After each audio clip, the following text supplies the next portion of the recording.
Episode dimulai. Kusum menatap Mangal dengan penuh rasa syukur, dan dengan suara bergetar berkata, "Mangal, kau benar-benar sudah membuat pernikahan yang begitu indah untuk Laksmi."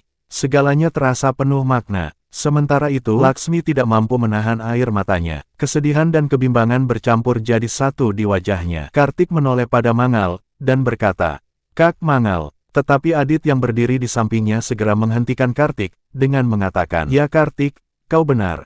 Mangal yang seharusnya melakukan kanyadaan, karena tidak ada yang lebih pantas darinya, bukan?"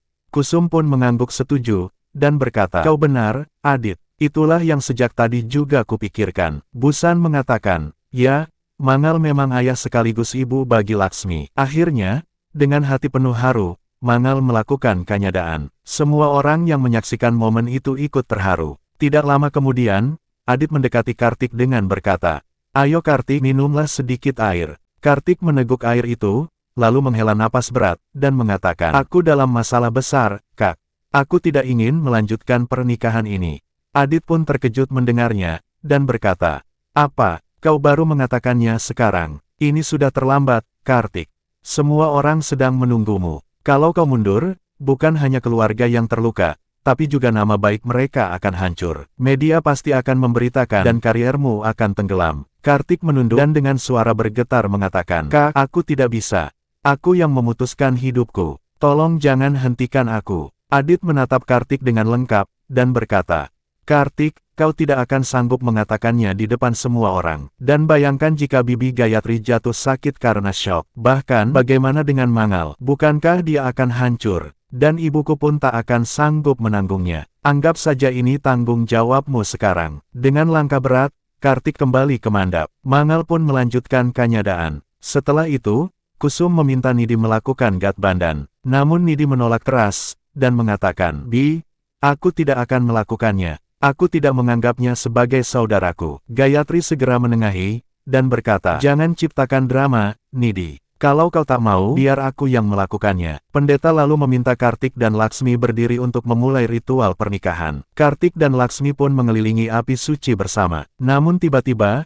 Kartik berhenti di tengah jalan. Dengan panik, Gayatri mengatakan, "Kartik, apa yang terjadi? Kenapa kau berhenti?" Adit yang menyaksikan hal itu pun berkata, "Kartik, kau selalu menepati janji. Jangan berhenti sekarang." Dengan berat hati, Laksmi maju memimpin pera berikutnya. Namun di dalam hati Laksmi mengatakan, "Maafkan aku, Kartik. Aku tidak bisa menghancurkan hati begitu banyak orang. Aku tidak sanggup." Setelah beberapa saat, pera pun selesai. Dengan penuh kebahagiaan, Kusum berkata, "Sekarang Kartik dan Laksmi telah berjanji satu sama lain untuk hidup bersama." "Kartik, isilah garis rambut Laksmi dengan sindur." Dengan tangan bergetar, Kartik melakukannya. Lagu penuh haru terdengar di latar, mengiringi suasana. Tiba-tiba, dengan panik Gayatri mengatakan, "Mangalsutra tidak ada di dalam kotak." Semua orang pun terkejut mendengarnya. Adit meminta semua orang memeriksa. Sementara Santi buru-buru berkata, "Jangan menuduhku. Aku tidak mengambilnya. Aku hanya ingin mengingatkan Laksmi itu terlalu polos. Pernikahan ini tidak akan lengkap tanpa Mangalsutra." Mangal mencoba menenangkan suasana dengan mengatakan, "Jangan berkata begitu. Jika tidak ada, aku sendiri akan membuat Mangalsutra." Mangal lalu merangkai Mangalsutra sederhana namun penuh makna, dan berkata, "Ini bukan sekadar perhiasan, tetapi ini sebuah janji bahwa kalian akan selalu bersama." Kusum tersenyum haru dan mengatakan, "Mangalsutra ini lebih berharga dari apapun." Kartik lalu memakaikannya pada Laksmi. Pendeta pun mengumumkan dengan lantang, "Mulai saat ini, kalian resmi menjadi suami istri." Mangal pun menangis dengan haru, sementara Gayatri dan Kusum terlihat sangat bahagia. Pendeta meminta Kartik dan Laksmi untuk meminta restu para tetua, tetapi Kartik mendadak pergi dengan wajah yang marah. Hal itu pun membuat Mangal heran, dan berkata, "Apa yang terjadi dengannya?" Adit menutupi keadaan dengan mengatakan, "Mungkin ia merasa mual karena kepanasan." Laksmi pun segera mengejar Kartik, sementara Mangal mencoba mengikuti, tetapi Adit menahan Mangal, dan mengatakan, "Mangal, biarkan mereka bicara berdua. Kau siapkan saja makanan untuk semua tamu." Sementara di luar, Kartik duduk sendirian, termenung penuh kemarahan dan kebingungan. Laksmi menghampirinya, dan berkata, "Kartik, maafkan aku. Tolong dengarkan aku. Aku sebenarnya sudah menceritakan semuanya pada kakak, tapi..." Kartik pun menghentikan perkataan Laksmi dan mengatakan, "Tapi apa? Apakah Kak Mangal tidak mau mendengar, atau dia memintamu diam?" Laksmi pun dengan gemetar berkata, "Ini hanya kesalahpahaman besar, Kartik. Aku sungguh sudah memberitahu kakak semuanya. Tiba-tiba, Isyana dan Aksat datang tergesa-gesa, dan mengatakan, Paman, Bibi, Ibu memanggil kalian berdua sekarang. Isyana dan Aksat lalu membawa Kartik dan Laksmi masuk kembali ke dalam rumah. Setelah beberapa saat, Kusum dengan penuh semangat berkata, Laksmi dan Kartik sudah datang untuk makan malam.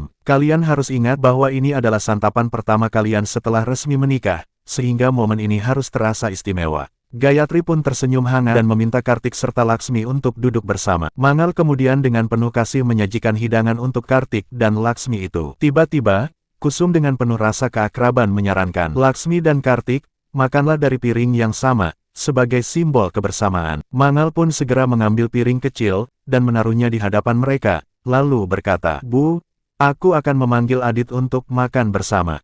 Sementara di sisi lain, Adit berada di kamarnya sambil berkata, siapa yang menikah di musim panas ini? Aku benar-benar senang bisa datang ke sini. Rasanya menyenangkan melihat Kartik di pameran itu, meski dia tampak begitu tidak berdaya. Namun tiba-tiba, seseorang datang menghampirinya. Adit pun terkejut melihat Somia masuk dengan mengenakan sari pengantin, dan mengatakan, Somia, mengapa kau mengenakan sari pengantin ini? Bagaimana jika ada orang yang melihatmu? Namun Somia justru menatap Adit penuh kesungguhan, lalu berkata, Adit, berapa lama lagi kita akan terus bersembunyi dari orang-orang? Somia pun berlutut di hadapan Adit melamarnya, dan dengan penuh perasaan mengatakan, Adit, maukah kau menikah denganku? Adit dengan terkejut menggelengkan kepalanya, dan berkata, apa ini, Somia? Omong kosong apa yang kau katakan? Bukankah kau selalu bilang bahwa pernikahan itu beban bagimu? Somia menunduk, lalu mengatakan, benar Adit, dulu aku memang berpikir begitu. Tetapi hari ini aku melihat bagaimana para wanita yang telah menikah menjalani hidup mereka dengan martabat dan kebahagiaan. Karena segala sesuatu yang berkaitan dengan pernikahan, seperti sindur, mangalsutra, hingga rasa hormat yang didapatkan seorang perempuan, terlihat begitu indah dan berharga.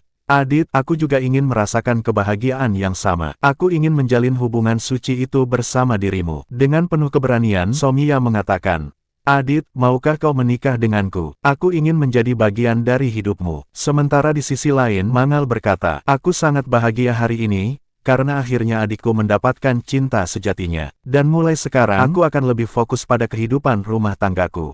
Sementara di dalam kamar, Somia belum berhenti. Ia mengeluarkan sebuah mangalsutra, lalu meminta Adit agar ia memasangkannya di lehernya. Adit semakin terkejut, dan mengatakan, Somia, apakah kau telah mencuri mangalsutra ini dari Mandap? Tetapi Somia berkata, iya Adit, karena aku sangat menginginkan kau memasangkan mangalsutra ini padaku. Adit mencoba mengalihkan keadaan dengan memarahi Somia dan berkata, Somia, aku sudah menikah, dan ini bukan lelucon. Namun Somia tetap bersikeras dan mengungkapkan rasa sakitnya karena terus dianggap rendah hanya karena dirinya belum menikah. Adit, aku merasa iri pada Mangal yang mendapatkan begitu banyak hormat karena statusnya sebagai seorang istri. Suasana semakin tegang saat Mangal tiba-tiba berada di luar kamar. Adit pun segera menahan pintu kamar, dan berkata, ada apa, Mangal? Mangal pun tidak menyadari apa yang sebenarnya terjadi dan mengatakan, Adit, aku hanya memanggilmu untuk turun makan malam bersama. Adit berkata, baiklah Mangal, aku akan segera turun. Mangal pun segera pergi. Sementara di dalam kamar, Somia menatap Adit dengan penuh kecewa.